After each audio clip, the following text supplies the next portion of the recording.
محمدا عبده ورسوله الذي أرسله بالحق بشيرا ونذيرا وداعيا إلى الله بإذنه وسراجا منيرا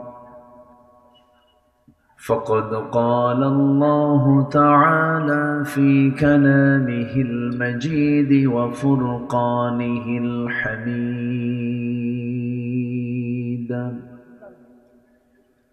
أعوذ بالله من الشيطان الرجيم بسم الله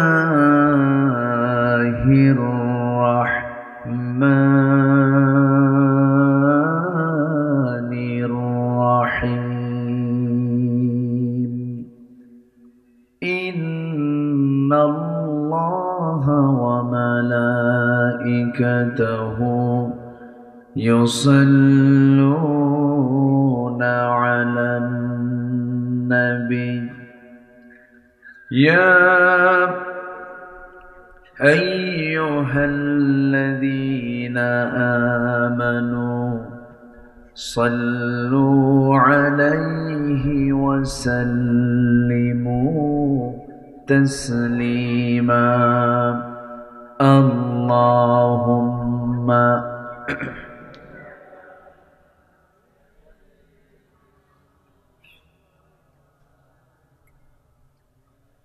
وعلى آل سيدنا একটু মোহাব্বত দিয়ে নবীর প্রেমে মাতোয়ারা হয়ে জবান খুলে আওয়াজ দিয়ে সবাই বলুন আল্লাহুম্মা সাল্লি আলা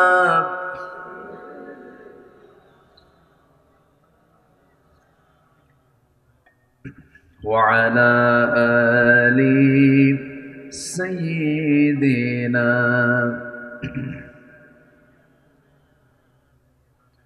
সবাই বলুন بلغ العلا بكماله كشف التجى بجماله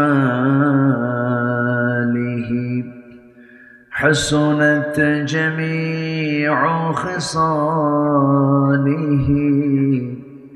سلوا فوناي فولتم بلبل کا ترنم فينه चमन दहर में कलियों का तबस्सुम भी न हो बलगल उला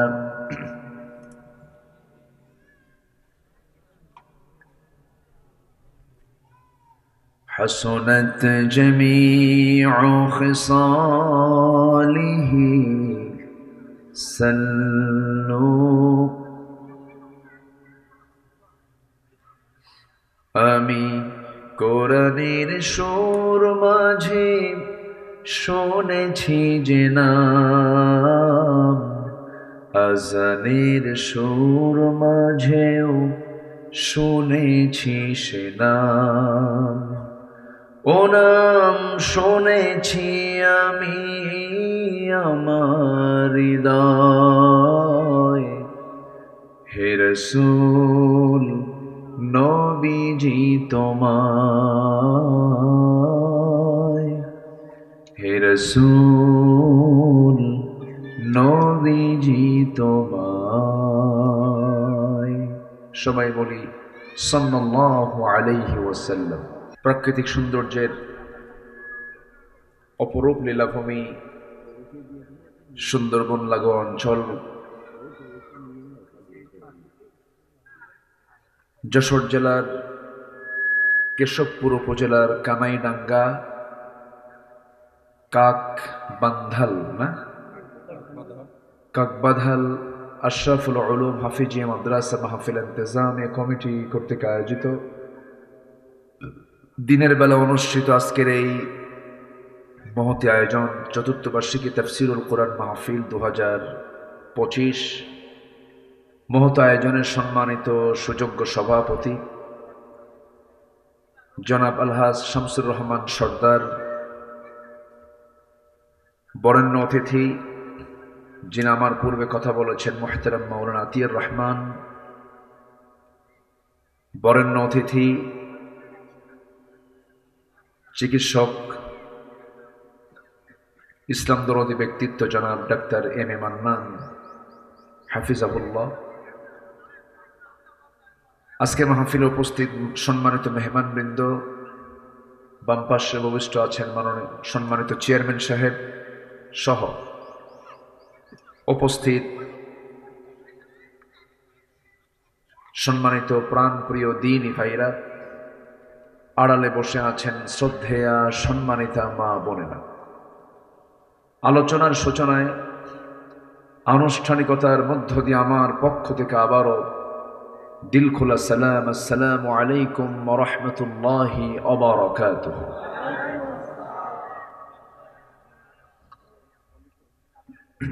সবাই কেমন আছেন বলুন তো? আমাকে প্রশ্ন করে ফেললেন। আল্লাহ তাআলা আমাকে তো আপনার সাথেই বসে রেখেছেন। আপনি তো স্থলভাগে আছেন, আমি তো জলভাগে আছি। নিচে পানি না, নিচে পানি, আমরা পানিতে আছি আর আপনি স্থলে আছেন। যে আল্লাহ পাক আমাদেরকে একটা অনুকূল পরিবেশ দিয়েছেন, একটা অনুকূল পরিবেশে আমরা কোরআন শোনার, কোরআন বোঝার, কোরআন জানার একটি নিশ্চিন্ত একটি অনুকূল মুক্ত চিন্তা নিয়ে আমরা বসার সুযোগ পেয়েছি, যা কিছুদিন আগেও ছিল না। বিশেষ করে মাহফিল বাস্তবায়ন কমিটি যখন এটার উদ্যোগ নিতেন, বড় পেরেশানি কাজ করতো, তাদের মুখোমুখি করে দিত প্রশাসনের। থানায় যেতেন, জুতার তোলা ক্ষয় হতো। মাহফিলের একদিন আগে বলতো নাশকতার আশঙ্কা, তদন্ত গোয়েন্দা রিপোর্ট, মাহফিল হবে না। এই সমস্ত ক্ষতিগুলো তারা করত। জঙ্গিবাদের নাটক তৈরি করত। আজকে এই 6 মাস কিন্তু জঙ্গিবাদের কিন্তু কোনো নাটক আমরা দেখি নাই। দেখবেন কেমন নাট্যকার তো নাই, যিনি এটার পরিকল্পনা করবেন তিনিই তো নাই, নাটক হবে কেন? তো যাই হোক, আমরা সুন্দর একটি সময় বসতে পেরেছি, বলি আলহামদুলিল্লাহ। জোরে বলি আলহামদুলিল্লাহ। সবাই বলছে আল্লাহুম্মা আইন্নি আলা যিকরিকা ওয়া শুকরিকা ওয়া হুসনি ইবাদাতিকা। সবাই বলি আল্লাহুম্মা ইন্নী আসআলুকা আল হুদা ওয়াত তুকা ওয়াল আফাফা ওয়াল গিনা। আমরা আল্লাহ তাআলার শুকর আদায় করে নিলাম। আমার আগে মেহমানবৃন্দ তারা অনেক সুন্দর সুন্দর চমকপ্রদ কথা বলেছেন। আমি শেষ ক্লাসে খুব যে বেশি সময় নিয়ে কথা বলবো তাও না, তবে যতটুকু সময় আছে আমল যদি করার নিয়তে শুনি এবং আমরা বলি, এতটুকুন সময় একটা মানুষের জান্নাত পাওয়ার জন্য যথেষ্ট কথা যদি কে আমলের নিয়তে শোনে, এই কথাগুলি বান্দাকে জান্নাতে নিয়ে যাবে।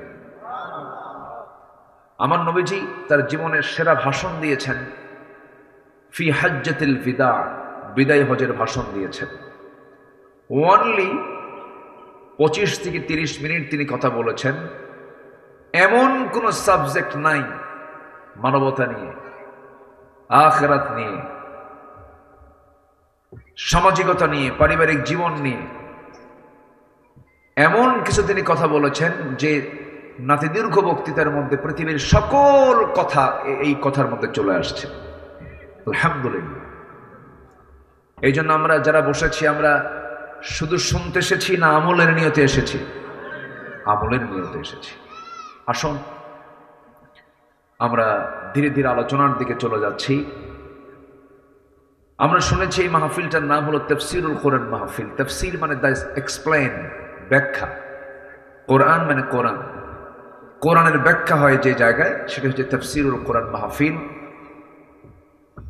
এই কোরআন থেকে যারা কথা বলবে তারাই প্রকৃত সত্য কথা বলবে।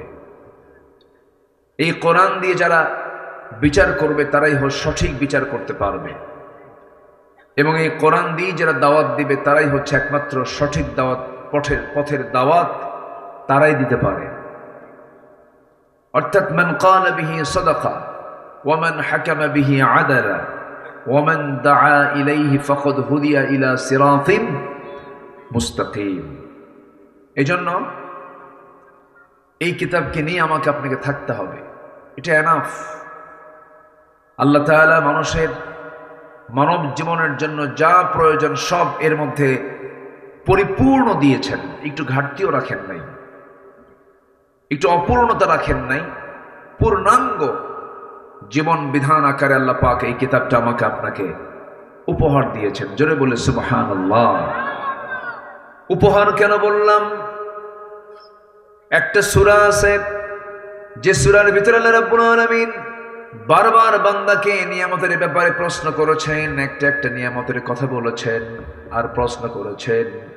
যে আয়াতটা বারবার আসছে, আমার সঙ্গে ঠোঁট মিলিয়ে সবাই বলুন, ফাবিআইয়ি আলাই রাব্বিকুমা তুকাযযিবান। তুমি তোমার রবের কোন কোন অবদানকে অস্বীকার করবে? সূরাটার নাম হলো সূরা রহমান। সেই রহমানের শুরুতে আল্লাহ রাব্বুল আলামিন বান্দাকে সুন্দর করে বুঝাই দিচ্ছেন, তার গুণবাচক নাম প্রয়োগ করে বলছেন আর রহমান আল্লামাল কুরআন খালাকাল ইনসানা আল্লামাহুল বায়ান আশ-শামসু ওয়াল কমারু বিহুসবান ওয়ান নাজমু ওয়াশ-শাজারু ইয়াসজুদান। জোরে বলুন আল্লাহু আকবার। তিনি রহমান, যিনি বান্দাকে কোরআন শিক্ষা দিয়েছেন, সবচাইতে বড় দয়া করে বান্দাকে কোরআন দিয়েছেন। যদি এই কিতাব যদি না থাকতো আমরা আল্লাহ কি চিনতে পারতাম না, জান্নাত জাহান্নামের দরজা আমরা খুঁজে পেতাম না, সিরাতুল মুস্তাকিম খুঁজে পেতাম না। আল্লাহ রাব্বুল আলামিন এই কিতাবটা আমাকে আপনাকে দয়া করে দিয়েছেন, এই জন্য বান্দা যেন এই কিতাব দেখে দেখে বান্দা যেন জান্নাতের রাস্তাগুলো বের করে নিতে পারে। কোনটা জান্নাতের রাস্তা এটা যেন খুঁজে বের করতে পারে। এটা এমন একটা জানালা, যে জানালায় চোখ রাখলে জান্নাত এবং জাহান্নামের দৃশ্য সব আল্লাহ পাকের মধ্যে তুলে ধরেছেন। জোরে বলে সুবহানাল্লাহ। কোনো কিছু বাদ পড়েনি এর মধ্যে। তো আমি শুরুতেই একটা সাবজেক্ট আমি বলে দিচ্ছি। আমরা যে বিষয়ে কথা বলতে চাই সেটা হলো, আমাদের সবচেয়ে বড় চ্যালেঞ্জ হলো কোনো ক্রমেই জাহান্নামে যাওয়া যাবে না। আমরা সবাই কোথায় যেতে চাই বলেন তো? এই মিস হলে বড় ধরা খেয়ে যাব আমরা। যদি জান্নাত মিস হয় চরম বেকায়দা হয়ে যাবে, চরম ধরা খেতে হবে। দুনিয়াতে কিছু মিষ্টি হলে না হয় পরে পুনরুদ্ধার হতে পারে, ক্ষণিক জীবন পার হয়েই গেল। কিন্তু আখিরাতে গিয়ে যদি জান্নাত যদি হাতছাড়া হয়, এর চাইতে বড় লস বান্দার জীবনে আর হতে পারে? আসতে হতে পারে? তাহলে এখন প্রশ্ন হলো, জাহান্নামী তো অধিকাংশ লোকগুলোই জাহান্নামী হয়ে যাবে। আল্লাহ রাব্বুল আলামিন সুন্দর করে এক জায়গায় ক্লিয়ার করে বলছেন, ওয়ালাকাদ দারানা লিজাহান্নামা কাসীরাম মিনাল জিন্নি ওয়াল ইনস লাহুম কুলুবুন লা ইয়াফকাহুনা বিহা ওয়া লাহুম আ'য়ুনুন লা ইউবসিরুনা বিহা ওয়া লাহুম আযানুন লা ইয়াসমাউনা বিহা উলাইকা কাল আনআমি বাল হুম আদাল। জোরে বলুন আল্লাহু আকবার। আমি অধিকাংশ জিন এবং ইনসানকে সৃষ্টি করেছি জাহান্নামের জন্য, যাদের চোখ আছে দেখে না, কান আছে শোনে না, অন্তর আছে বোঝে না। এরা চতুষ্পদ জন্তু অথবা তার চাইতে নিকৃষ্ট ঘোষণাকার। আসতে বলবেন না কার? আল্লাহর। এখন প্রশ্ন হলো, অধিকাংশকে আল্লাহ পাক সৃষ্টি করেছেন জাহান্নামের জন্য, তাহলে আল্লাহ জানেন যে অধিকাংশ বান্দা জাহান্নামে যাবে, তাহলে বান্দা যে জাহান্নামে যাবে, এই বান্দা জাহান্নামে যাওয়ার পেছনে দোষ কার? বান্দার না আল্লাহর? আল্লাহ। ভালো করে কন, কি বললেন আপনারা? আল্লাহ, আল্লাহ না তো। এখানে বড় একজন চিকিৎসক বসে আছেন, উনি খুব ব্যস্ত মানুষ, ওনাকে পাইলেন কেন আপনারা? ডাক্তার যে কত বড় একটা, মানে ওনাদের কোনো ঘুম নাই তো, 24 ঘন্টা ফোন খোলা রাখতে হয়। মাঝে মাঝে কি বলে, যারা পেশেন্ট যারা, তাদের ধমকও খাওয়া লাগে। সিরিয়াস তো, মানে এটা একটা এমন একটা পেশা, এটা এমন একটা কাজ, নিজস্ব যে একটা স্বাধীনতা নিয়ে যে আপনি চলবেন, এটা পারবেন না। মানবতায় আপনি আটকে যাবেন। রোগী পেশেন্ট কি করবেন, উপায় তো নাই। এত ব্যস্ততার মধ্যেও তিনি আসতে পেরেছেন। বলি আলহামদুলিল্লাহ, জোরে বলি আলহামদুলিল্লাহ। আমি দেখেছি চিকিৎসকরা কখনো নাস্তিক হয় না, চিকিৎসকরা আল্লাহওয়ালা হয়, তারা পজিটিভ থাকে আল্লাহর ব্যাপারে, আলহামদুলিল্লাহ বলে। কিন্তু ওয়াশ-শুআরা, সূরা শুআরা নামে একটা সূরা আছে, ওয়াশ-শুআরা ইয়াত্তাবিউহুমুল গাবুন, যারা কবি সাহিত্যিক, একটা পাগলা হয়। এরা কি হয় বলেন তো? এটা পাগলা পাগলা হয়, একটু আল্লাহরে নিয়ে মাঝে মাঝে উল্টা পাল্টাও হয়। মানে কবিদের মধ্যে এই পথভ্রষ্টতা একটু বেশি স্থান পায়। কিন্তু যারা বিজ্ঞানী হয়, যারা ডাক্তার হয়, তাদের চোখে পানি চলে আসে। কেমনে সম্ভব? তারা সবকিছু প্র্যাকটিক্যাল দেখে তো, দেখার কারণে তাদের দিলটা নরম থাকে। তারা এমনি বলে ফেলে লা ইলাহা ইল্লাল্লাহ। তাদের জিকিরও হয়, তাদের ফিকিরও হয়। এটা পরে আসতেছি। তাহলে আমাকে আপনাকে যেমন করি হোক জান্নাত খুঁজে বের করতেই হবে। জান্নাতের লাইন আমি যদি না খুঁজে পাই, তাহলে আমি বড় ধরা খেয়ে যাব, বড় বিপদে পড়ে যাব সেই দিন, যেদিন কেউ কারো কোনো উপকারে আসবে না। সবাই সবাইকে নিয়ে ব্যস্ত থাকবে, ভুলে যাবে সবকিছু। এমনকি মা পর্যন্ত তার সন্তানকে পরিচয় দিতে অস্বীকার করবে, বলবে যে আমি চিনি না। এত কঠিন একটি মুহূর্ত সবার জীবনের সামনে আসে না নাই বলুন তো? আচ্ছা, একটা বিষয় কিন্তু বলা হয়নি, বান্দা জাহান্নামে যাবে বান্দার দোষে। একটা ছাত্রকে শিক্ষক পড়ান, ক্লাসে আসে বসে, শিক্ষক কিন্তু জানেন এই ছাত্রটা আমার কি রেজাল্ট করবে, ফেল করবে না পাশ করবে। যে ছাত্র ফেল করবে তাও তিনি জানেন, যে ছাত্র পাশ করবে তাও তিনি জানেন। কিন্তু ছাত্র যে ফেল করবে, এটা কি শিক্ষকের দোষ না ছাত্রের দোষ? ছাত্রের দোষ। কিন্তু শিক্ষক জানেন ওর আমল কি, ওর শিক্ষার হালতটা কি। এর জন্য কি আপনি শিক্ষককে দোষ দিতে পারবেন না? আল্লাহ জানেন কোন বান্দা জাহান্নামে যাবে, কিন্তু এই দায় আপনি আল্লাহকে দিতে পারবেন না। কারণ আল্লাহ পাক আপনাকে স্বাধীনতা দিয়ে দিয়েছেন, আপনাকে মুক্ত করে দিয়েছেন। এটা ভালো, এটা খারাপ, বিবেকবান হওয়ার জন্য বলেছেন, উলুল আলবাব হতে বলেছেন, চিন্তাশীল হতে বলেছেন, গবেষণা করতে বলেছেন। আল্লাহ রাব্বুল আলামিন বলেন উলুল আলবাব কারা, বিবেকবান কারা? আল্লাহ রাব্বুল আলামিন সুন্দর করে বলছেন, ইন্না ফি খালকিস সামাওয়াতি ওয়াল আরদি ওয়া ইখতিলাফিল লাইলি ওয়ান নাহার লাআয়াতিল লিউলিল আলবাব। আসমান সৃষ্টিতে, জমিন সৃষ্টিতে, দিন এবং রাতের আবর্তনে যারা চক্ষুষ্মান, যারা বিবেকবান, তাদের জন্য বহু শিক্ষা রয়েছে।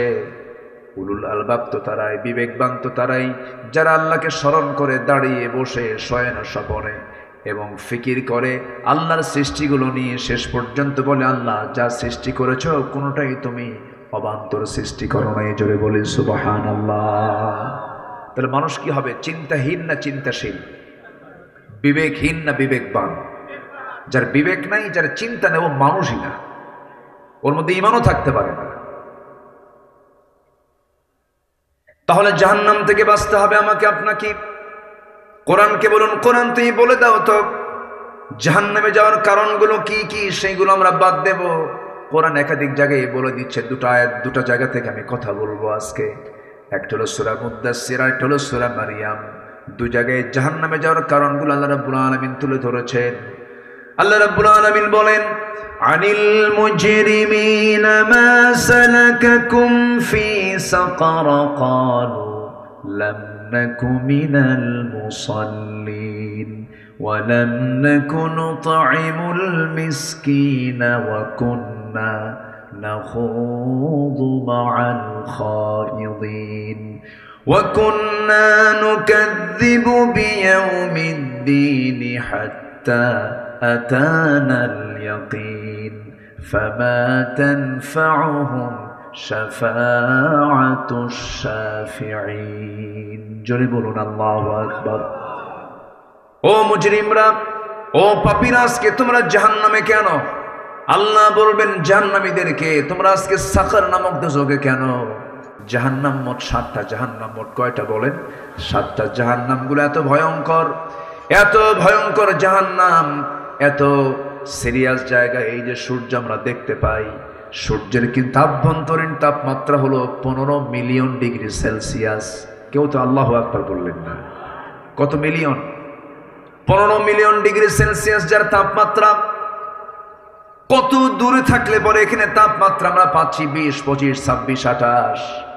অথচ আল্লাহ রাব্বুল আলামিন এই সূর্যটা কত দূরে রেখে দিয়েছেন। এই বিশাল আকৃতির এই সূর্যটা দিয়ে আল্লাহ রাব্বুল আলামিন পৃথিবীকে আলোকিত করেছেন। এই সূর্য যদি জাহান্নামের মুখে যদি ছেড়ে দেওয়া হয়, বাচ্চার মুখে চকলেট দিলে পরে নিমিষেই যেমন হেরে যায়, নিঃশেষ হয়ে যায়, জাহান্নামের মুখে যদি সূর্যটাকে যদি ছেড়ে দেওয়া হয়, নিমিষের মধ্যে সূর্য জাহান্নামের মধ্যে হেরে যাবে। এত ভয়ঙ্কর জাহান্নাম।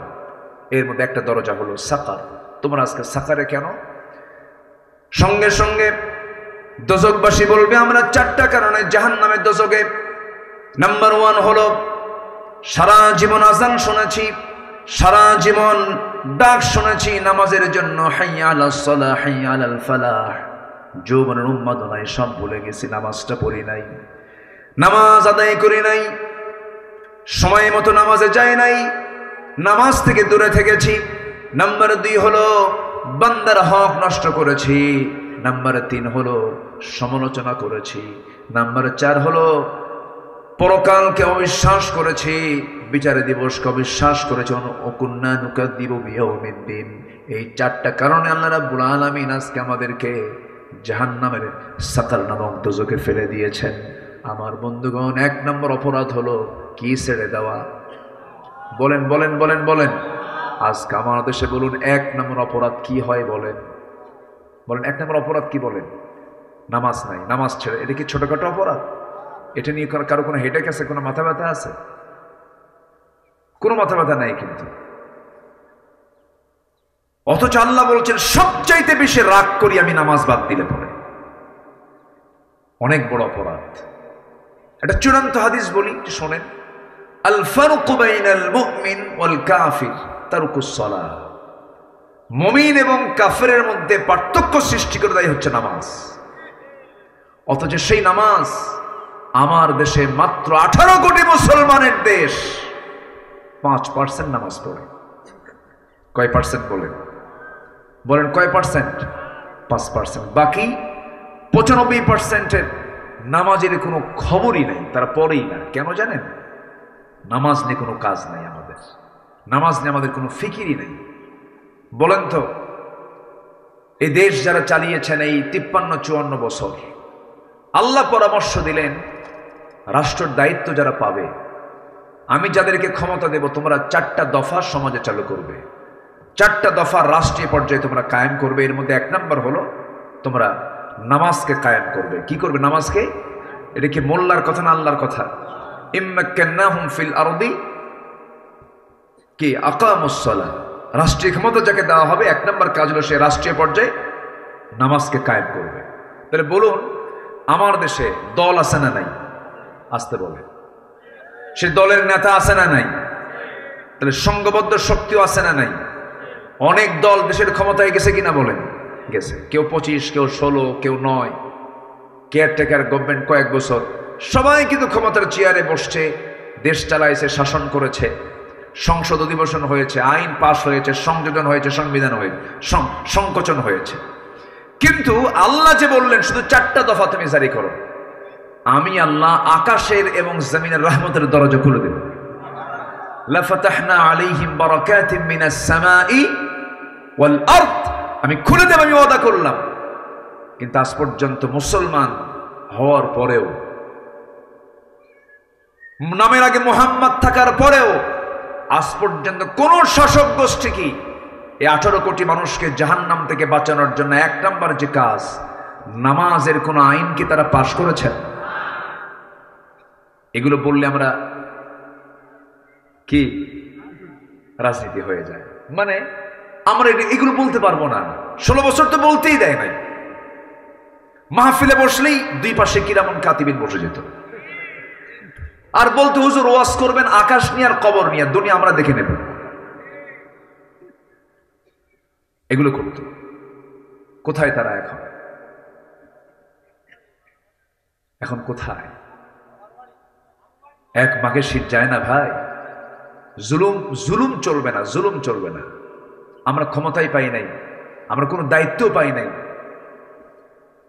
আমাদের দোষটা হবে কি? কোনো দায়িত্বই তো দেওয়া হয়নি আমাদেরকে। অথচ সবচাইতে বেশি জেল খেটেছে কারা? আলেম। বড় দুঃখের বিষয় এটা। সম্মানিত বন্ধুগণ, সব দেখা শেষ করেছি আমরা। আমাদের মূল টার্গেট হলো জাহান্নাম থেকে বাঁচতে হবে। নামাজ থেকে দূরে থাকা যাবে না, জাতিকে নামাজ থেকে দূরে রাখা যাবে না।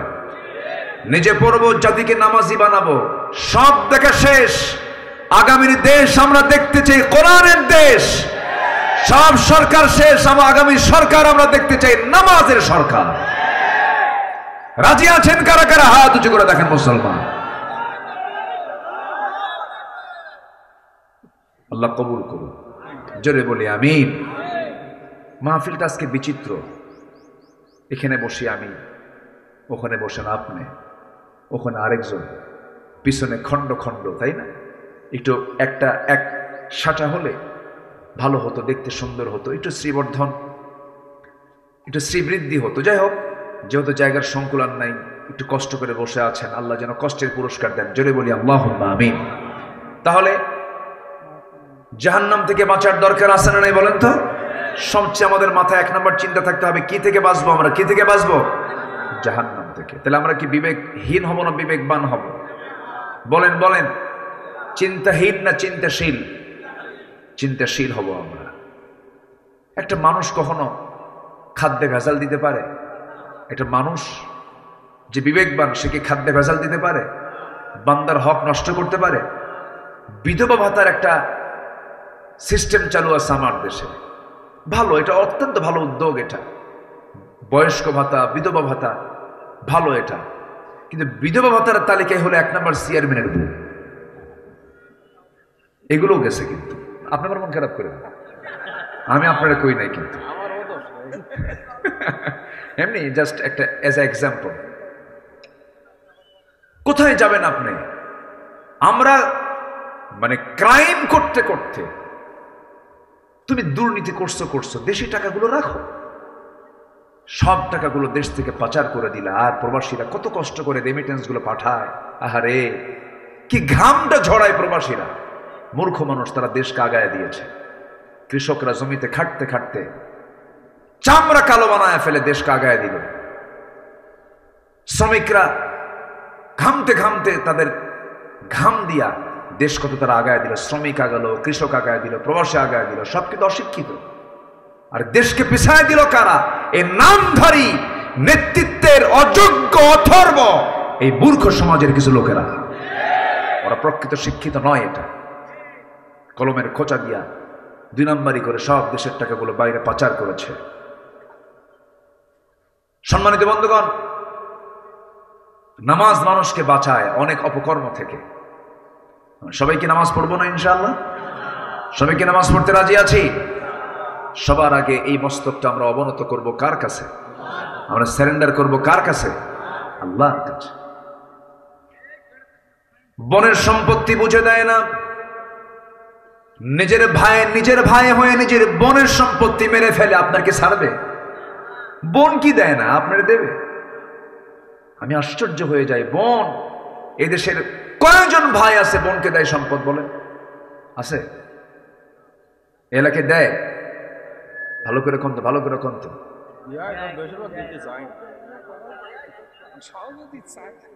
সহজে দিতে চায় না, খুব দেখায় না। বোন আসলেই চেহারা কালো বানায় ফেলে। বোন আসছে হলো ভাইয়ের বাড়ি না বাপের বাড়ি? আসতে কয় বলেন, ভাইয়ের বাড়ি না বাপের বাড়ি? সে যদি বোন না হয়, যদি ভাই হতো, সে কি বাড়ি ছাড়তো? কিন্তু মাথায় তো নেওয়া দরকার। বোন, সে চলে গেছে বলে এই বাড়ি তার না। না, বাপ মারা গেছে এক যুগ, বোনকে সম্পত্তি বুঝায় দেয় না। ধানগুলো খায়, পুকুরের মাছগুলো খায়, আবার ওগুলো বেঁচে হজেও যায়। ওগুলো বেঁচে কোথায় যায়? কার সম্পত্তি?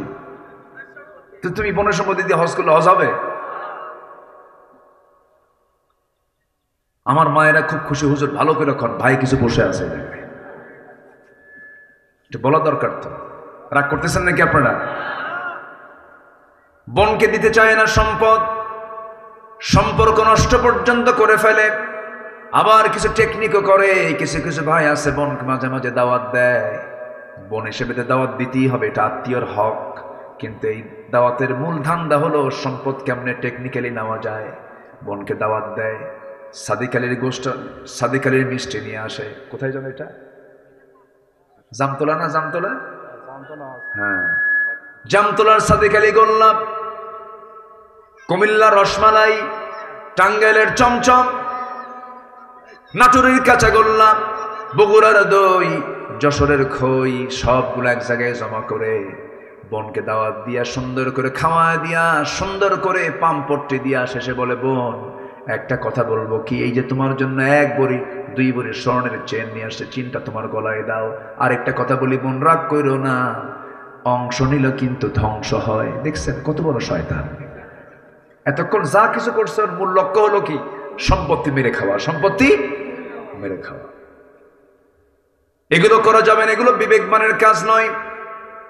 ইমানদার চিট হবে না, ইমানদার প্রতারণা করবে না, ইমানদার আমানতের খেয়ানত করবে না, ইমানদার মিথ্যা সাক্ষী দেবে না, ইমানদার হিংসা করবে না, ইমানদার অহংকার করবে না, ইমানদার অন্যের দোষ খুঁজে বেড়াবে না, নিজের দোষটাকে খুঁজে বেড়ার চেষ্টা করবে। আমার বন্ধুগণ, আল্লাহ রাব্বুল আলামিন ইমানদারের গুণগুলো কি কি তাও সুন্দর করে সূরা মুমিনুনে বলে দিয়েছেন, একটু পরে আসতেছি। আমার ভাইয়েরা, ইমানদার কখনো আমানতের খেয়ানত করতে পারবে না, ইমানদার খাদ্যে কখনো ভেজাল দিতে পারবে না। আমি একটা জিনিসের প্রতি আমার খুব লোভ কাজ করে, একটা খাবার আমি খুব পছন্দ করি, সেটা হলো খাবার, যদিও না বললে ভুল হবে, এটা পানীয় জিনিস। আল্লাহ রাব্বুল আলামিন এটাকে এত বরকতময় করেছেন। এই জিনিসটা সুন্দরবনেই বেশি হয়, খুলনা অঞ্চলেই বেশি হয়। তার নাম কি? এই মাইক এরকম সোঁসো করে কেন মাঝে মাঝে? এই ছেলে পেলে এখানে নড়াচড়া করতেছে কেন? নড়াচড়া করতেছে কেন? ছেলে পেলেগুলো এক জায়গায় রাখেন। জি, মধু কোথায় পাওয়া যায় বেশি বলেন তো? এটা হচ্ছে এই 55,000 বর্গ মাইলের মানুষের জন্য একটা স্পেশাল ফ্যাক্টরি মহান রব্বুল আলামিনের। জোরে বলে সুবহানাল্লাহ। এই দায়িত্ব কোন প্রাণীকে দিয়েছেন? কোন প্রাণীকে দিয়েছেন? মৌমাছিকে। আল্লাহ যদি এই মৌমাছিকে না দিয়ে যদি মানুষকে দিতেন, তাহলে কি হতো বলেন তো?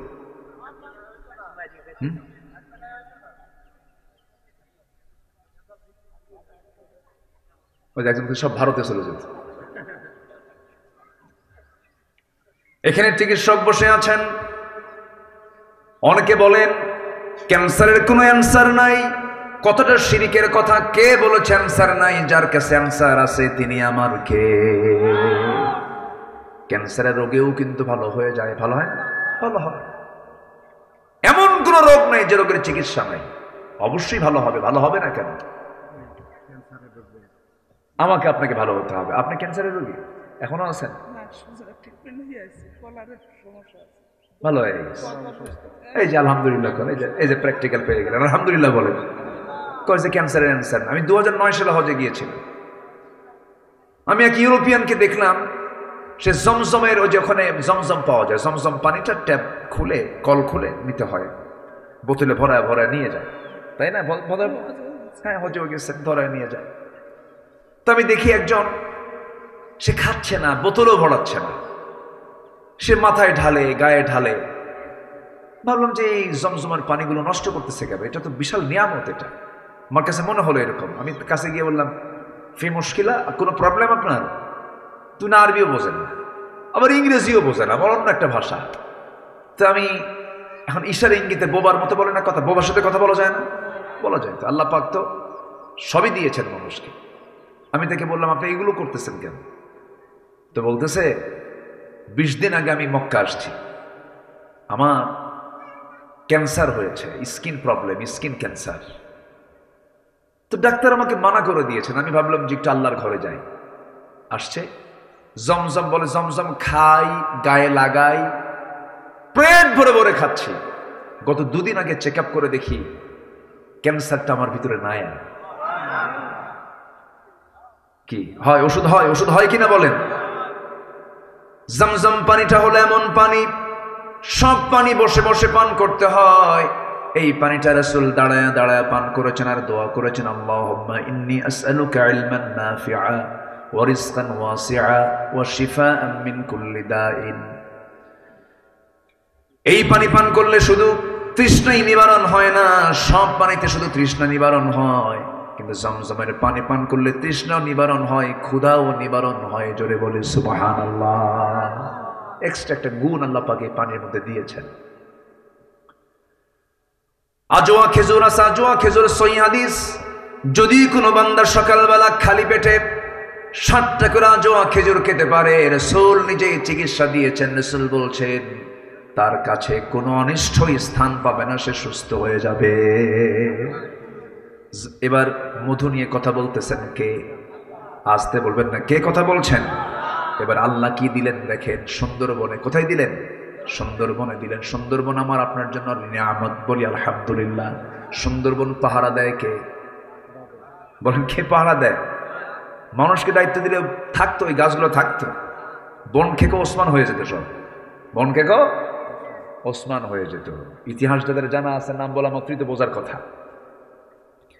আমার বন্ধুগণ, ওই মৌমাছিকে আল্লাহ রাব্বুল আলামিন ওই সুন্দরবনে পাঠায়া দিলেন, বনে বনে পাঠায়া দিলেন। বনে পাঠায়া দিয়া তাদের কহে দিলেন, আল্লাহ রাব্বুল আলামিন যে তথ্যগুলো 1500 বছর আগে দিয়েছেন।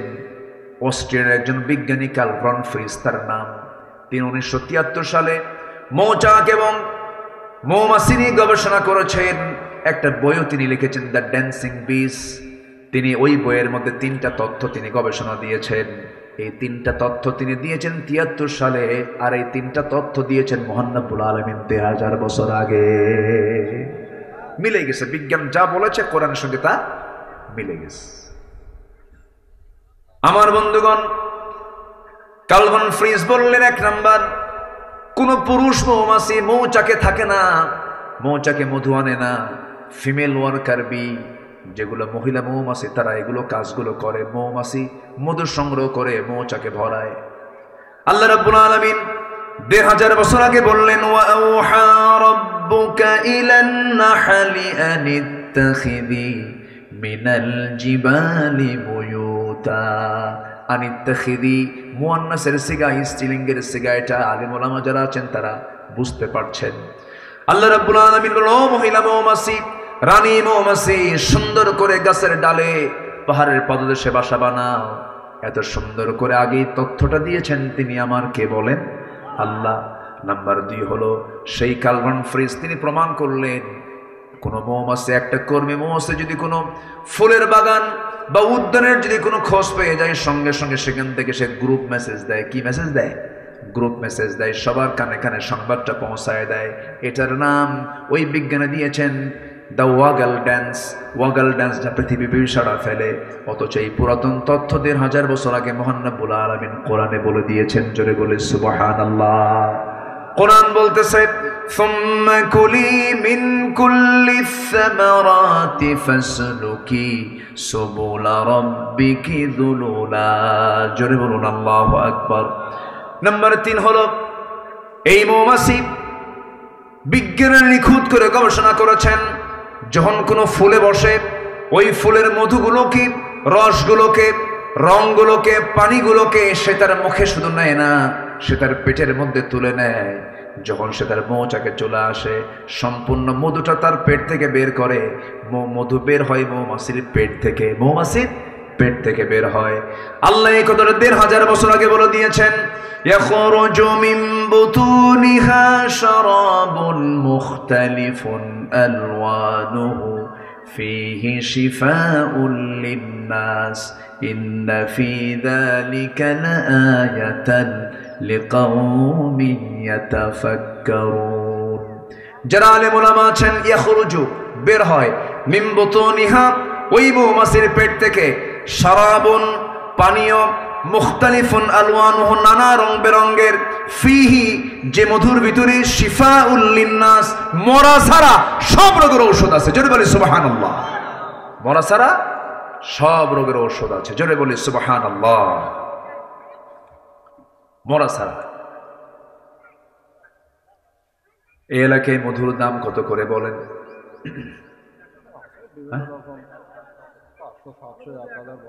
ভালো মধু ১,০০০ না, মনে হয় না, মনে হয় ওর মধ্যে কিছু ঢুকায়, মনে হয় আছে, কিছু আছে না এরকম আছে, ঢুকানোর মধ্যে কিছু লোক আছে কিনা বলেন। আচ্ছা, এখন আমি একটু বলি, এই মধুটা তৈরি করতে মৌমাছিকে কি পরিমাণ পরিশ্রম করতে হয়েছে। গবেষণায় এসেছে ১ পাউন্ড মধু বানাতে, ১ পাউন্ড মধু বানাতে ৫৫০ মৌমাছিকে ২০ লক্ষ ফুলে ভ্রমণ করতে হয়। কেউ তো সুবহানাল্লাহ বললেন না। ৫৫০ মৌমাছিকে ২০ লক্ষ ফুলে তার ভ্রমণ করতে হয়। একটা মৌমাছিকে ৮০,০০০ কিলোমিটার পথ পাড়ি দিতে হয়। ৮০,০০০ কিলোমিটার পথ পাড়ি দিতে হয় একটা মৌমাছিকে। আরেকটা গবেষণায় আসছে, প্রায় ১৪.৫ লক্ষ কিলোমিটার পথ পাড়ি দেওয়ার পর একটা মৌমাছি, ৫৫০ মৌমাছি মিলে ১ পাউন্ড মধু তারা মৌচাকে সংগ্রহ করতে পারে। ১৪.৫ লক্ষ কিলোমিটার পথ অতিক্রম করা মানে গোটা পৃথিবীকে ৩ বার প্রদক্ষিণ করা সম্ভব।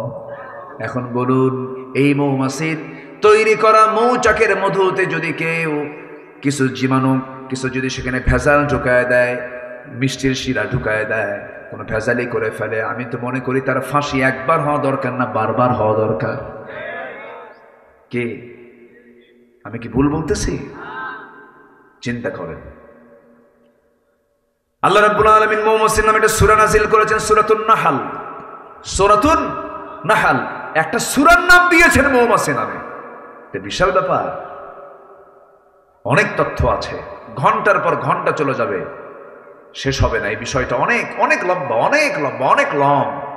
চলমান গবেষণা এগুলো চলছে, এখন আপডেট চলছে, বিভিন্ন লাইব্রেরিতে এগুলো নিয়ে গবেষণা চলছে। মৌচাকের দরজায় এক ঝাঁক র‍্যাব, সীতা, কোবরার মতো অ্যাডমিনিস্ট্রেশন কিছু মৌমাছি থাকে, ওরা প্রশাসন চালায়। যদি কোনো কর্মী মৌমাছি মধু নিয়ে ঢুকতে নিয়ে যদি তাদের পায়ে যদি কোনো ময়লা আবর্জনা থাকে, মধু নষ্ট হয়ে যাবে, মৌচাকে জীবাণু ঢুকে যাবে। এজন্য করে কি, এই পুলিশ মৌমাছিগুলো সব এক জায়গায় হয়ে যেগুলো পায়ের মধ্যে ময়লা ঢুকতে চায়, এক কামড় মেরে তাকে দুনিয়া থেকে বিদায় করে দেয়। কেউ কি সুবহানাল্লাহ বলবেন না? তাও যেন মধু নষ্ট কেউ না করতে পারে। আমার বন্ধুগণ, আবার মৌচাকের ভিতরে নির্দিষ্ট একটা তাপমাত্রা আছে। মধুরকে ঠিক রাখার জন্য তার স্বাভাবিক তাপমাত্রা হলো ৩৫ ডিগ্রি সেলসিয়াস। যদি এটা ৪০ ডিগ্রি সেলসিয়াস হয়ে যায়, মধুর কার্যকারিতা নষ্ট হবে, এটা ভেবে আল্লাহ রাব্বুল আলামিন মৌমাছিকে অর্ডার দিয়েছেন, তারা কি করে, সব মৌমাছি এক জায়গায় হয়ে যায়। ২টা পাখা তারা ঝাপটাতে থাকে, নড়াতে থাকে, নড়ায় নড়ায় করে কি ভিতরের বাতাসগুলো, গরম বাতাসগুলো বাইরে বের করে দেয়। যখন ৩৫ ডিগ্রি সেলসিয়াস হয়ে যায় তখন তারা থেমে যায়। আবার যদি তাপমাত্রা নিম্নগামী হয়, নিচের দিকে চলে যায়, ৩০-এ চলে আসে, তখন পাখাটা উল্টা করে বাতাস দিয়ে দিয়ে ভিতরটা গরম করে ফেলে। জোরে বলে সুবহানাল্লাহ। আল্লাহ বলছেন, বান্দা আমি তোরে কত চেষ্টা করি তোকে ভালো রাখার জন্য, তোর খাবার দেই, তোর সমস্ত কিছু দায়িত্ব আমি নেই, মাথা থেকে পা পর্যন্ত সব দেখার দায়িত্ব আমার। আল্লাহু আকবার বলেন।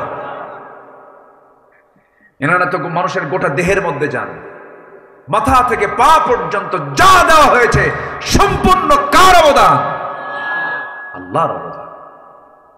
সে আল্লাহ বলছেন, বান্দা তুই নামাজ পড়িস না, জি জি, না ঠিক আছে। আমি কি শেষ করে দেব? আলোচনা চালাবো? জোরে বলি ইনশাআল্লাহ। একটু জিকির করি লা ইলাহা।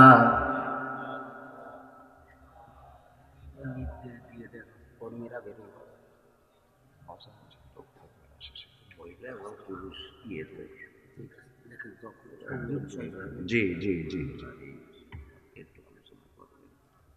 জি, হ্যাঁ পড়ার ব্যাপারে জি বলবো বলবো, জি ইনশাআল্লাহ। একদিন তো সব সাবজেক্ট তো আসে না। জি, আমাকে আপনারা কি কষ্ট চালাই? তাহলে জাহান্নামে যাওয়ার কারণগুলো আমরা শিখেছি চারটা। নাম্বার 1 হচ্ছে কিনা পড়া। আচ্ছা, বউ যদি নামাজ না পড়ে কি করবেন? দেখছেন কি অ্যাকশন, খাটার থেকে আলাদা করে দেব, তাও কাম হয় না, তাহলে কি করবেন?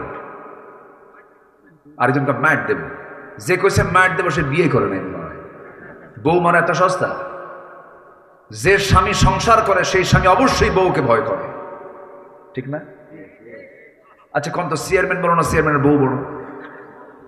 হ্যাঁ, ওই দেখেন বউ বড়,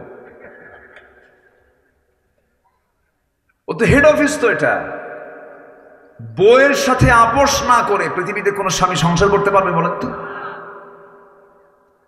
বউকে মারবেন কেন আপনি? মেরে কি কাম হবে? মেরে কাম হবে না তো। সুন্দর করে বুঝাবেন। বউকে মারার কোনো কথা হাদিসে আসে নাই। রাসূল কোন স্ত্রীকে মেরেছেন এমন কোন রেকর্ডও নাই। এটা ছোট লোকের কাজ, সবচেয়ে নোংরামি কাজ। সন্তানের সামনে আপনি স্ত্রীর সঙ্গে গন্ডগোল করবেন, কথা বলবেন, সে তো ওই মেয়ে, ওই বাচ্চাগুলোর মা। আপনি খারাপ আচরণ করবেন, আপনার সন্তান শিখবে, সন্তান বড় হয়ে আপনাকে থাপড়াবে। স্বামী স্ত্রীর মধ্যে জান্নাতের সম্পর্ক থাকতে হবে। সুন্দর করে বুঝাবো, ব্যক্তিত্ব সবার টিকে রাখতে হবে। স্বামীর ব্যক্তিত্ব স্ত্রীর কাছে, স্ত্রীর ব্যক্তিত্ব স্বামীর কাছে। সুন্দর করে মিলেমিশে থাকতে হবে, বোঝাতে হবে। এক সময় বন্ধু, আরেক সময় সতর্ককারী। সুন্দর করে বুঝায় বলতে হবে, বউ আমার, একসঙ্গে জান্নাতে যেতে চাই, তুমিও যাবে আমিও যাবে। এই দুনিয়াতে আগে একই ছাদের নিচে যেমন ছিলাম, একই সঙ্গে আমরা জান্নাতে চলে গিয়ে জান্নাতে গিয়ে শপিং করবো। আমার বউ, নামাজটা পড়ো, সন্তানকে সুন্দর করে ফজরে ডাক দেব। যে বাপ, যে মা সন্তানকে ফজরে ডাক দেয় না, সেটা হচ্ছে ব্যর্থ বাপ, ব্যর্থ মা, ঠিক কিনা? গোটা পরিবারটাকে জান্নাত বানায় ফেলেন। নামাজ আছে যে পরিবারে, সেটাই হলো জান্নাত। নামাজ আছে, জান্নাতের পরিবেশ আপনি পাবেন। দেখবেন পরিবারে সুন্দর শান্তি রহমত বিরাজ করতেছে। কিন্তু আজকের সমাজের অধিকাংশ পরিবারের যে দশা হলো, ঘুম থেকে উঠে হলো সকাল 10টার দিকে, আর ঘুমাতে যায় ফজরের আগ দিয়া। আমি কি ভুল বলতেছি? আচ্ছা, পৃথিবীর কোন ডাক্তার কি বলে ফজরের আগ দিয়ে ঘুমা? Early to bed early to rise, এটা আমরা শুনেছি, কিন্তু এই কথাটা কিন্তু হাদিস। রাসূল বলেছেন তাড়াতাড়ি বিছানায় যাও, তাড়াতাড়ি উঠো। আল্লাহু আকবার বলেন। সায়েন্টিফিক বহু দিক আছে এর মধ্যে, অনেক দিক আছে, অনেক দিক আছে। যদি কোনো মানুষ, আগের দাদারা অসুস্থ হতো না কেন? দাদারা মুরগির সঙ্গে ঘুমাতো। কিসের সঙ্গে ঘুমাতো বলেন? পশু প্রাণী যখন শুয়ে যে পড়তো, আমার দাদারা সেই সময় শুয়ে পড়তেন। এখন প্রযুক্তির কারণে, এই যে ডিজিটাল অনলাইনের কারণে, প্রযুক্তির কারণে, এর কারণে ঘুম পাড়তে পারতে রাত 4টের দিকে ঘুমায়, দুনিয়ার রোগ এসে জমা হয়, ঠিক কিনা? নামাজ আমরা পড়বো, সবাই রাজি আছেন তো ইনশাআল্লাহ? আল্লাহ কবুল করো, জোরে বলি আল্লাহুম্মা আমিন। আমার বন্ধুগণ, একটু কান লাগান, মনোযোগ দিয়ে কথাগুলো শুনুন। নামাজ না পড়লে পরে বড় বিপদ হয়ে যাবে। সূরা মারিয়ামের ভিতরে আল্লাহ রাব্বুল আলামিন বলেন, ফাখালাফা মিন বা'দিহিম খালফুন আদাউস সালাতা ওয়াত্তাবাউশ শাহাওয়াত ফাসাউফা ইয়ালকাউনা গায়্যা। এই দুনিয়াতে যারা নামাজকে নষ্ট করে যাবে, আল্লাহ রাব্বুল আলামিন বলেন, আমি শুধু তাকে জাহান্নাম দেব না, জাহান্নামের কিছু গর্ত আছে, সেই গর্তের মধ্যে আমি তাকে ঢুকায়া ছাড়বো। জাহান্নামের সেই কেফের মধ্যে ঢুকায়া ছাড়বো। আমি তাকে জাহান্নাম দেব না, শুধু জাহান্নামের সেলের মধ্যে ঢুকাবো। জেলের যেমন সেল আছে, সেই সেলের মধ্যে ঢুকায়া ছাড়বো। আল্লাহ সবচেয়ে বেশি রাগ করেন যখন কোনো বান্দা নামাজ ছেড়ে দেয়। আর নামাজ পড়া মানে আল্লাহর রহমত প্রাপ্ত হয়ে যাওয়া। বান্দা যখন নামাজে দাঁড়ায়, আল্লাহ বান্দার সামনে দাঁড়ায়া যান। জোরে বলি সুবহানাল্লাহ। আল্লাহ বান্দার সামনে দাঁড়ায়া যান। বান্দা যখন সূরা পড়ে, বান্দা যখন আয়াত পড়ে, আলহামদুলিল্লাহি রাব্বিল আলামিন, আল্লাহ বলেন হামিদানি আবদি, আর রহমানির রহিম যখন বলে আথনা আলাইয়া আবদি, মালিক ইয়াউমিদ্দিন যখন বলে মাজ্জাদানি আবদি, ইয়্যাকা না'বুদু ওয়া ইয়্যাকা নাস্তাঈন পর্যন্ত যখন বান্দা বলে, আল্লাহ বলেন হাদা বাইনি ওয়া বাইনা আবদি ইহদিনাস সিরাতাল মুস্তাকিম থেকে শুরু করে নিয়া ওয়ালাদ-দাল্লিন পর্যন্ত যখন বান্দা বলে ফেলে, আল্লাহ বলেন বান্দার এতক্ষণ ধরে যা যা চাইলে সমস্ত চাও কবুল করে নিলাম।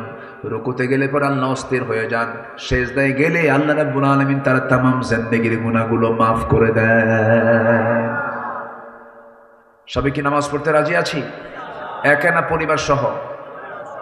বউ যদি নামাজ না পড়ে সেই ক্ষেত্রে আমরা সুন্দর করে বোঝাবো, সন্তানদেরকে বোঝাবো। তবে 4টা কারণে বউকে মারা জায়েজ। কয়টা কারণে বলেন? কি মারবেন এজন্য? শুনবেন? ও দেখেন কি আগ্রহ, দেখেন এটা একটা আমাদের দেশে একটা রোগ আছে কিন্তু, তাই না? কিছু হলে থাপ্পড় মারে। এটা কেমন যেটা আপনি বোঝেন না যে এই মহিলাটা আমি বিয়ে করলাম, ওর বাপ মা ভাই বোন বাড়ির সব ছেড়ে চলে আসছে আমার কাছে, আমার গায়ে আল্লাহ তাআলা একটা শক্তি বেশি দিয়েছে বলে আমি থাপড়াবো? এটা কেমন কথা? এটা কোনো মানবতার কাজ না। এটা আপনি কেন মারবেন তাকে? এটা অজ্ঞতা, মূর্খতা। এটা প্রায় এটা হরদম কিছু হইলেই হাঁকায় দিছে থাপ্পড় গাল যেতে না, এটা কখনো করা যাবে না। 4টা কারণে স্বামী তার স্ত্রীকে শাসন করতে পারবেন। শর্ত কিছু আছে। নাম্বার 1, নামাজ যদি না পড়েন, রোজা যদি না রাখেন, স্বামীর আনুগত্য যদি না করেন, বৈধ আনুগত্য যদি না করেন, স্বামী যদি ফেরাউন মার্কা হয়, স্বামীর আনুগত্য করা যাবে? নাম্বার 4 হলো পর্দায় যদি না থাকেন। তবে হ্যাঁ, এই যে আপনি শাসনটা করবেন, শাসন করতে গেলে 1.5 হাত লাঠি হাতে নেওয়া যাবে না। পকেট থেকে একটা মেসোয়াক বের করতে পারেন, 9 ইঞ্চি মেসোয়াক, তা দিয়ে মাথায় মারা যাবে না, চুল টানা যাবে না, নাকে মারা যাবে না, মুখে মারা যাবে না, কপালে মারা যাবে না, বুকে মারা যাবে না। মারবেন খুব, মারার জায়গায় শেষ। চান্সে ছিলেন, উপায় নাই। 9 ইঞ্চি মেসোয়াক দিয়ে যদি কারোর সামনে আপনি একটু মারতে নেন, সবাই বলবেন মারে না আদর করে? বলেন? আমার মায়েরা খুব খুশি, হুজুর আমাদের কলিজায় পানি ছিল না, কেবল কলিজায় পানি আসলো। পরিবারটাকে জান্নাত বানায় ফেলেন। দিন নিয়ে আসেন, কোরআন নিয়ে আসেন, দর্স নিয়ে আসেন, হাদিস নিয়ে আসেন, ইসলাম শিখান, দিন বুঝান, নৈতিকতা শিক্ষা দেন। বুড়ো বয়সে এই সন্তানগুলো আপনার খাদেম হয়ে যাবে। কে বলেছে ডিওএইচএস, বাড়িধারা, ধানমন্ডি, গুলশান এগুলোর শান্তির জায়গা? কে বলেছে? কোথাও শান্তি নাই। সেখানে শান্তি থাকতে পারে যেখানে ইসলাম থাকতে পারে। যেখানে ইসলাম আছে সেখানে কি আছে? শান্তি আছে। আল্লাহ তুমি সবাইকে বোঝার তৌফিক দিয়ে দাও। জোরে বলে আমিন, আরো জোরে আমিন। জাহান্নামে যাওয়ার 4টা কারণ বললাম, আরো 6টা কারণ আমি সূরা মারিয়াম থেকে বলবো, যদি আপনি শুনতে আগ্রহী হন। আগ্রহ আছে তো সবার? জোরে বলে ইনশাআল্লাহ। আমার বন্ধুগণ,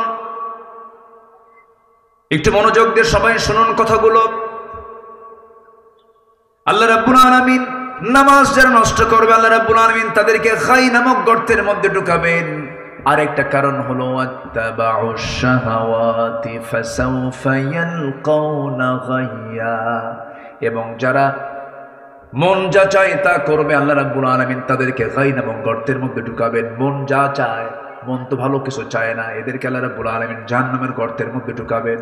বলুন তো, সত্যি করে বলুন তো, দেশের মানুষ ভাত বেশি খায় না বিড়ি বেশি খায়?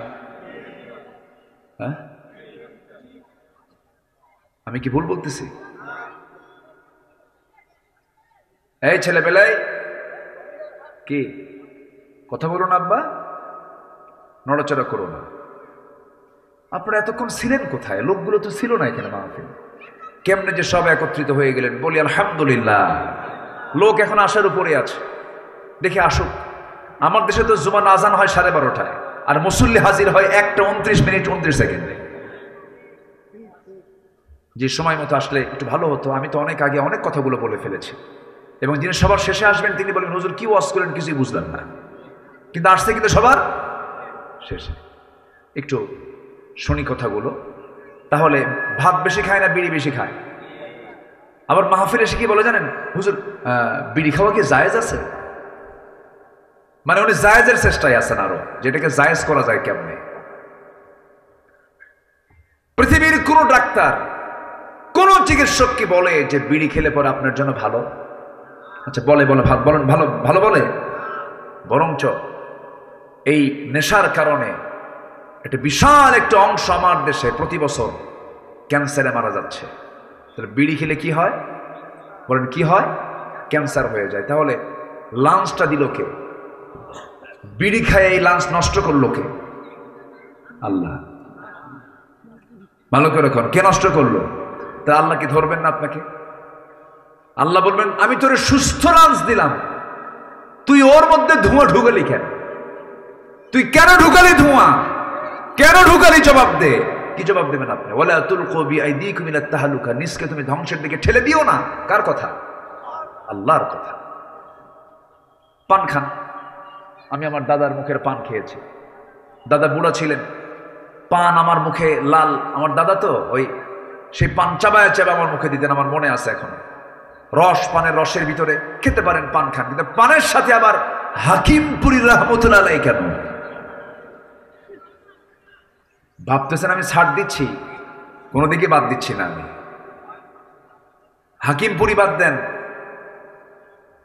একই পাতা তো, একটা পাতা পুড়ে খায় আর এটা কি চাবায়া খায়, একই রোগ, একই সমস্যা। কোন নেশার কাছে ইমানদার যেতে পারে না। কিয়ামতের দিন যদি আল্লাহ বলেন তুই যে বিড়ি খায়া, তুই যে লাঞ্চ নষ্ট করে তুই আগে মরলি, আল্লাহ যদি বলেন তুই ক্ষুদ্র আত্মহত্যাকারী, আল্লাহ ধরতে হতে পারে। ধরতে পারেন না? ধরতে পারেন না? ধরতে পারেন। আপনি জানেন যেটা এটা চরম ক্ষতিকর শরীরের জন্য, আপনি খাবেন কেন? আমাদের প্রায় প্রশ্ন করো যে বিড়ি খাওয়া কি জায়েজ আছে? বিড়ি খাওয়া জায়েজ না না জায়েজ এটার চাইতে আমাদের বেশি জবাব দিতে পারবেন ডাক্তাররা, ঠিক আছে না? ডাক্তাররা বলবেন যে এটা ক্ষতির কারণ, যেটাই ক্ষতি সেটাই হারাম, যেটা ক্ষতি সেটা কি হারাম। মনে হয় অনেক কষ্ট দিয়ে ফেললাম আপনাদের। হুজুর এই যে শেষ জীবনে বিড়ি খাচ্ছিলাম, তাও হুজুর আপনার এত হিংসা হলো, এই বিড়ির বিরুদ্ধে লাগলেন আপনি? না বাবাজি, খাবো না। 80 বছর বয়স, বিভিন্ন মাহফিলে যাইতে, বিভিন্ন মেলা হয়, লোকের গ্যাদারিং হয়, চা খেতে বসে, দেখি অনেক বুড়া মানুষ 70-80 বছর হয়ে গেছে, কি টানটা মারে। ওই টান দেখে মনে হয় সে জান্নাতে গিয়েও বিড়ি যাবে, এমন ভাবসা। আল্লাহ জান্নাতে এরকম পচা জিনিস রাখবেন না। জান্নাতে রাখবেন আল্লাহ পাক 4টা নহর। কয়টা নহর বলেন তো?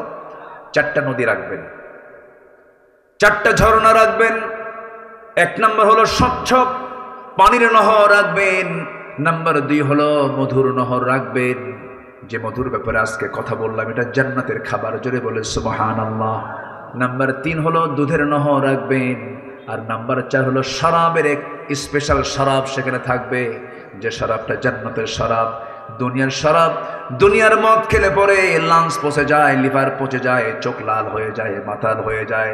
কিন্তু জান্নাতের শরাব যখন বান্দা পান করবে, সে কখনো বুড়া হবে না, তার যৌবন শক্তি ডাবল থেকে ডাবল হয়ে যাবে।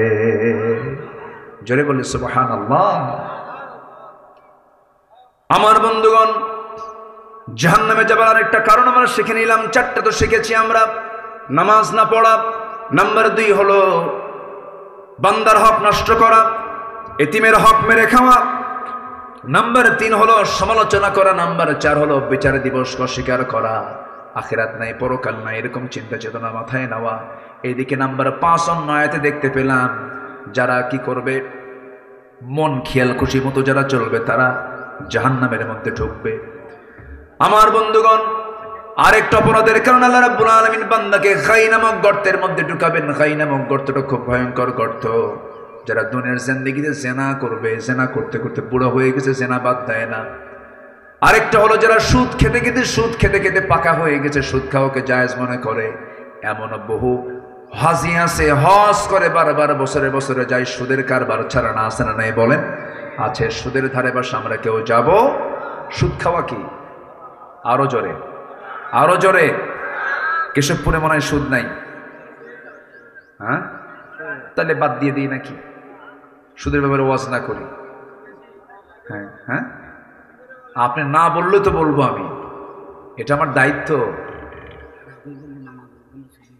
জি না, কেউ যাবে না, আছে সমস্যা, আপনি তো পেরেশান হয়ে যাচ্ছেন।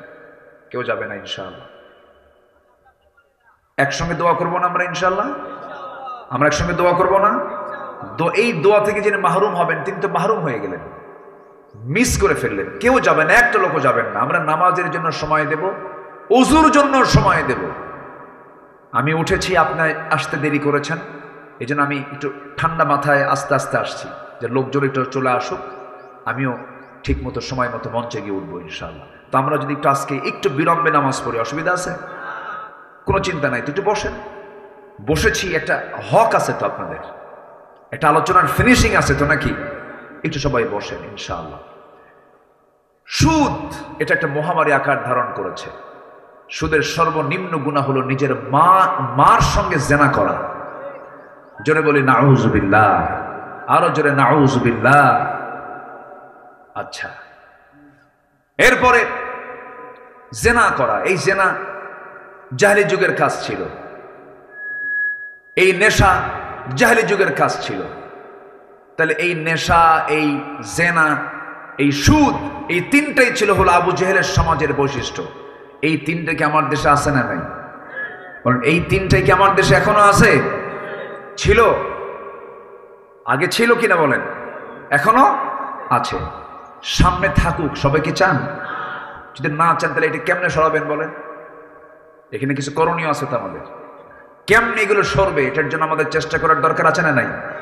আমার নবী যে সময় নবুয়ত পান নাই, সে সময় ওই সমাজে ছিল, জাহেলি যুগে ছিল। রাসূল যখন নবুয়ত পেয়েছেন, দায়িত্ব যখন পালন করেছেন, সুদ কি সমাজে রেখেছেন? জেনা রেখেছেন? বলেন, রেখেছেন? সুদের কারবার, জেনার কারবার, মদের কারবার সব বন্ধ করে দিয়েছেন। আমরা তার উম্মত, আমরাও সমাজ এগুলো রাখতে দেব না। এগুলোকে বন্ধ করার জন্য আমাকে আপনাকে চেষ্টা করতে হবে। সাহায্য করবেন কে? সাহায্য করবেন কে? আল্লাহ সাহায্য করবেন। এগুলোকে বন্ধ করার জন্য চেষ্টা করতে হবে। আমার ভাইয়েরা, তাহলে যারা জেনা করবে, মদ্যপান করবে, সুদের কারবার করবে, আরেকটা হলো যারা পিতামাতার অবাধ্য সন্তান হবে, পিতামাতার যারা সেবা করবে না, পিতামাতার মনে হয় সেবা না করা মানুষ মনে হয় এই কেশবপুর মনিরামপুরে নাই। আসতে বলবেন না, আছে না নাই? সকল তথ্য আছে কার কাছে? এই যে এই যে এই যে আল্লাহ তো আছে, এই যে এই যে বসে আছে। প্রায় কিন্তু দরবার করা লাগে। বইয়ের খাবার জোটে, ছেলে মেয়ের খাবার জোটে, মায়ের খাবার জোটে না, এমন পরিবার আছে না নাই? 4 ভাই মিলে এক মাকে ভাগ করে নেয়, ভাগ করে নেয়। এত বড় ছোট লোক! 4 ভাই মিলে এক মাকে ভাগ করে নেয়। তুই 7 দিন, তুই 7 দিন, তুই 7 দিন, তুই 7 দিন। আছে না? আছে না? আছে না? লজ্জা নাই এগুলোর? আমার মাকে বলতে হবে, মা তোমার কোন ঘর পছন্দ, সেই ঘরে ঢুকবা, তুমি সেই ঘরে থাকবে। 7 দিন ফকিরের মতো ঘুরায় নেয়। এটা কেন? ওষুধের টাকা দরকার একজন দেয়, আমি এত দিলাম, তুই দে, তুই দে, আমি দেব না, তুই দে। এগুলো লেগে যায় কেন? কেন এগুলো লাগবে? আমার মা যখন আমাকে দিয়েছেন, দুধ দিয়েছেন, তিনি কি পরিমাণ করে দিয়েছেন? এগুলো করেন কেন? এগুলো করা যাবে না। বড় দুঃখ, কষ্ট এটা। নাটোরে মাহফিল ছিল আমার, এক বৃদ্ধা মা, 72 বছর বয়স, কাপা কাপা লেখা তিনি দিয়েছেন আমাকে, একটা চিঠি দিয়েছেন, অনেক কষ্টে পাঠায় দিয়েছেন। আমাকে সালাম জানিয়ে বললেন, হুজুর আমার বয়স 72, 72 বছর বয়স, আমার 3টা ছেলে, একটা মেয়ে, মেয়েটাকে বিয়ে দিয়েছি, আমার ছেলে 3টাই বিয়ে করে নিয়েছে, 3টার ঘর আমার ঘরের চতুর্পাশে, আমার মাঝখানে ঘর, আমি নিজের রান্না নিজে করি, আমার ছেলেদের 3 ঘরের রান্নার গন্ধ আমার নাকে এসে ধাক্কা খায়। হুজুর আপনি আমার জন্য দোয়া করবেন, আমার সন্তানদের জন্য দোয়া করবেন, তাদের কলিজা যেন একটু নরম হয়। অথচ ইমাম ছোট্টবেলায় একই হাড়িতে ওই 3টা ছেলে সহ মেয়ে সহ গোটা পরিবারকে একই হাড়িতে রান্না বান্না করে খাওয়াইছেন। অথচ 3টা ছেলে হওয়ার পরও 3টা হাড়িতে এক মার খাবার জোটে না। আমি কি ভুল বললাম রে ভাই? এই সমস্ত আচরণ যারা করবে আল্লাহ রাব্বুল আলামিন বলছেন আমি তাদেরকে জাহান্নামের খাই নামক গর্তের মধ্যে ঢুকায়া ছাড়বো। যারা মিথ্যা সাক্ষী দিবে তাদেরকে আমি জাহান্নামের খাই নামক গর্তের মধ্যে ঢুকায়া ছাড়বো। আমার বন্ধুগণ, এই সমস্ত অপকর্ম থেকে আমরা বাঁচবো, ভালো লাইনে চলে যাব। আজকের থেকে সিদ্ধান্ত নেব কাউকে ঠকাবো না, কাউকে হিংসা করব না, কারোর সাথে অহংকার করব না, গীবত শিকায়তের দিকে যাব না, মিথ্যা সাক্ষী দেব না, কোনো জিনার কাছে যাব না, অবৈধ ইনকাম কোনো পথের দিকে পা বাড়াবো না, সত্য কথা বলবো। নামাজ আজকের থেকে জীবনে ছেড়ে দেব না। আল্লাহ বলছেন বান্দা তুই আমার জান্নাতে চলে যা। জোরে কোন সুবহানাল্লাহ। নামাজ 5 ওয়াক্ত পড়বেন কারা কারা একটু হাত তুলে দেখান দেখি। জোরে বলি ইয়া আল্লাহ। একটু জোরে বলেন না ভাই ইয়া আল্লাহ। আমাদেরকে 5 ওয়াক্ত সালাত আদায় করার তৌফিক তুমি আল্লাহ দিয়ে দাও। জোরে বলি আমি, আরো জোরে আমিন, আরো জোরে আমিন। হাত নামা। কষ্ট দিয়ে ফেললাম মনে হয়। হুজুর মাহফিলের সাথে বেকায়দায় পড়ে গেলাম। উজুর পানি ঠান্ডা, শেষ রাত্রে ওঠা যায়? হয়তো এরকম চিন্তা করতেছেন নাকি আপনারা? আমরা নামাজ পড়বো, পরিবারকে নামাজের পরিবার বানাবো। জোরে বলি ইনশাআল্লাহ। মসজিদে একা যাবো না, বাচ্চা কাচ্চা নিয়ে যাব। যদি 4 বছর হয়, আসতে পারেন কেন? কি বলেন? 4 বছর হলে কি করব?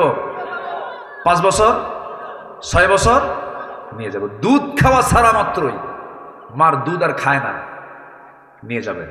কিছু বুড়া চাষা আছে ডিস্টার্ব করে, আছে না? এরকম আছে না? এই এত আওয়াজ কেন? এই এরকম স্যানভান করেন, এরকম আছে না? এরকম আছে। বলবেন চাষা আপনি চুপ করে থাকেন, একটা আওয়াজ করবেন না। ছোটবেলাতে নামাজে পড়েন নাই, কি কথা বলেন? চুপচাপ থাকবেন।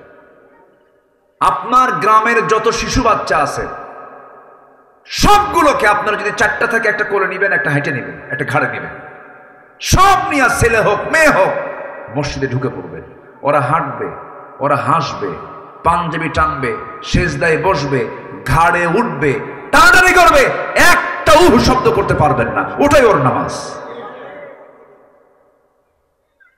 ইসলামী সমাজের বৈশিষ্ট্য হলো মসজিদ থেকে হাসির আওয়াজ আসবে। কাদের হাসি? বাচ্চাদের হাসির আওয়াজ, তাদের কান্নার আওয়াজ আসবে। এটা হচ্ছে ইসলামী সমাজের বৈশিষ্ট্য। এটা বুঝতে ভুল, এটা বুঝতে ভুল। ওরা নামাজে যাবে, ওরা দেখবে 1:30টায় নামাজ হয়, ওরা দেখবে 4:30টায় নামাজ হয়। তাহলে সময়ের জ্ঞান পেল কোন জায়গা থেকে? নামাজ থেকে। ওরা দেখবে এক ইমামের পেছনে সব নেতৃত্ব মেনে নিচ্ছে, তাহলে নেতৃত্ব শিখবে কোন জায়গা থেকে? নামাজ থেকে। ওরা দেখবে ইমাম যা করে মুসল্লি তাই করে, ইমাম কথা বলে না, মুসল্লিও কথা বলে না, ইমাম বক্তব্য দেয় সবাই চুপ করে থাকে। শিখবে শৃঙ্খলা, শিখবে সময়ের জ্ঞান, শিখবে ভদ্রতা, শিখবে আদব আখলাক, সব নামাজ নামাজ নামাজ। আল্লাহু আকবার বলো। রাজি আছেন সবাই? আল্লাহ কবুল করুন। আজান হয়ে গেছে মনে হয়, আজান হয়ে যাচ্ছে। জি, আমি সবার কাছে একটু উদাত্ত আহ্বান জানাবো। আমার কাছে এটা আরো আধা ঘন্টা আগে দিছে, মাঝে মাঝে ঘুতাচ্ছে আমার, তো আমি আটকে রাখছি আপনাদের সম্মানে যে আমি উঠলাম, আমি আলোচনা ফিনিশিং না দিলাম, এটা বলি কেমনে? কেউ উঠবেন না, কিন্তু আপনি দেন বা না দেন কেউ উঠবেন না। আরেকটা বিষয় আমি কথা বলতে চাই, সেটা হলো মাদ্রাসায় সন্তান দিলে কি ওর জীবন নষ্ট হয়ে যাবে এরকম মনে করেন আপনারা? এখন কিন্তু এটা উল্টে গেছে, সিস্টেম চেঞ্জ হয়ে গেছে। এখন অনেকে ভুল বুঝে গেছে। এমন কিছু শিক্ষা ব্যবস্থা আমার দেশে ব্যক্তিগত উদ্যোগে হলো শুরু হয়েছে। একটা ছেলে মাদ্রাসায় পড়বে, পরে সে ডাক্তার হতে পারবে, ইঞ্জিনিয়ার হতে পারবে, সব কিছু হতে পারবে। সে কি হবে? হাফেজ ডাক্তার হবে, আলেম ডাক্তার হবে, আলেম ইঞ্জিনিয়ার হবে, আলেম জজ হবে, আলেম অ্যাডমিনিস্ট্রেশন চালাবে। সে রডের বদলে বাঁশ দেবে না, সে ভালো ইঞ্জিনিয়ার হবে। নৈতিকতার শিক্ষা ছাড়া একটা মানুষ কখনো ভালো পরিপূর্ণ মানুষ হতে পারে না। আর নৈতিকতা আছে কোথায় বলেন? কোরআনে আছে। মাদ্রাসায় দিবেন, সন্তানকে দিয়ে দিবেন। এখনো প্রেজেন্ট ওয়ার্ল্ডে একজন দেশের প্রেসিডেন্ট আছেন যিনি একজন হাফেজ। তুরস্কের একজন প্রেসিডেন্ট রিসেপ তাইয়েব এরদোয়ান একজন হাফেজ কোরআন। মিশরের একজন প্রেসিডেন্ট ছিলেন ডক্টর মোরসি, হাফেজ কোরআন, ইঞ্জিনিয়ার ছিলেন, হাফেজ ছিলেন। তো নূর থাকতে হবে, নৈতিকতার আলো থাকতে হবে। আলো থাকলে তাহলে সবকিছুকে আলোকিত করা সম্ভব। জেহালাত নিয়ে, অন্ধকার নিয়ে আলো দেওয়া যায় না। এই জন্য আলোটা হচ্ছে কোরআন। আলোটা কি বলেন তো? কোরআন। এটা দিয়ে আমরা আলোকিত হব, নিজে আলোকিত করব সমাজকে, রাষ্ট্রকে, সবকিছুকে। আল্লাহ কবুল করুন, জোরে বলি আমিন। সম্মানিত ভাইরা, এখন আমি সবার কাছে একটা আরজ রাখবো, কেউ উঠবেন না, শুধু উঠবেন তিনি যিনি আপনার কাছে যাবেন, যিনি আদায় করবেন। দোয়া করেন আমার দেশে এমন একটা পরিবেশ আসুক, মাহফিলগুলো পরিচালনার জন্য রাষ্ট্র টাকা বহন করে, মাদ্রাসা রাষ্ট্র করে দেবে, মসজিদ রাষ্ট্র করে দেবে, এমন একটা সুন্দর কল্যাণ রাষ্ট্র গঠন হোক। সবাই চান না আপনারা? যেন এটা হয়ে যায়। এখন তো নাই, এখন আমার আপনার লাউ বেচার কুদু দিয়ে চালাতে হয়, লাউ আর কুদু বেচার টাকা দিয়ে চলে। এই যে মক্তব মাদ্রাসাগুলো চালু হয়েছে, শিক্ষকদের সীমিত বেতন, ছাত্রদের কোনো কিছু নেওয়াই হয় না। ইতিমখানা না, এটা ইতিমখানা, হেফজখানা, একদম অনেক কষ্টে চলে। আমি সবার কাছে একটু উদাত্ত আহ্বান জানাবো ভাই, আমারও নিজের একটা ইতিমখানা আছে, আমি বুঝি একটা ইতিমখানা চালাতে যে কত যে প্যারা, কত যে পেরেশানি হয়। ওদের দিকে তাকালে আবার দিন শেষে খুব প্রশান্তি পাওয়া যায়। বাপটা নাই, আমার ইতিমখানার সাথে আমি যখন যাই তখন সব দৌড়ায় আসে আমার কাছে, তখন মনে হয় কি জানেন, এগুলো আল্লাহ পাক আমাকে দায়িত্ব দিয়েছেন। এটা বিশাল শান্তির জায়গা ভাই, জানেন রাসূল বলেছেন কোন বান্দা যদি এতিমের দায়িত্ব নেয়, আমি রাসূল তার সঙ্গে 2 নখের দূরত্বে জান্নাতে একসঙ্গে থাকবো। কত বড় অফার এটা! যে সন্তানটি এতিম হয় সে যে কত বড় অসহায় থাকে জানেন। আমরা তাকে অবহেলা করি। গ্রামের মানুষ যে এতিম সন্তানটা, ওকে থাপড়ায়, জানেন, ওকে দাম দেন, ওর বাপ নাই মার, অথচ সবচেয়ে বেশি দাম দেওয়া দরকার ছিল ওই এতিম সন্তানকে। যারা এতিম হয়েছেন, যারা এতিম ছিলেন, তারা কিন্তু কথাগুলো তাদের খুব হৃদয়ে লাগতেছে কথাগুলো। তা আসুন না ভাই, আমরা একটু মাদ্রাসার জন্য, এতিমখানার জন্য কে কি পারবো, এই ব্যাগগুলো নেন। কোথায় ব্যাগ, কোথায়? হ্যাঁ, একটু ঢুকে দেন, আমি তো বলে দিয়েছি, একটু ঢুকে যান, যে যা পারি আমরা একটু দিল থেকে। আমার মা বোন যারা আসছেন তারা দিল থেকে সবাই দেবো ইনশাআল্লাহ। আল্লাহ তুমি সবাইকে দেওয়ার তৌফিক দাও। জিকির করে সুবহানাল্লাহ, লা ইলাহা সুবহানাল্লাহ, আলহামদুলিল্লাহ।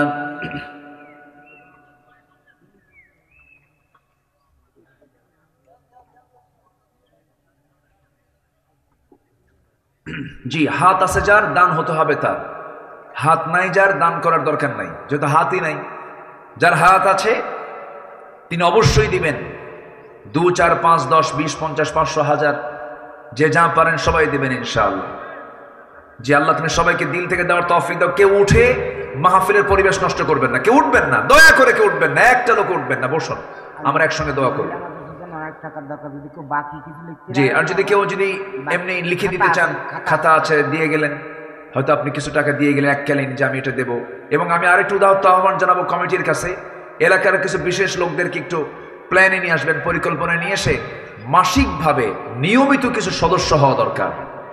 নিয়মিত দানটার ভিতরে বরকত বেশি পাওয়া যায়। হ্যাঁ, মাওলানা রিজাউল করিম, জি, সেক্রেটারি জামাত ইসলামী 1000।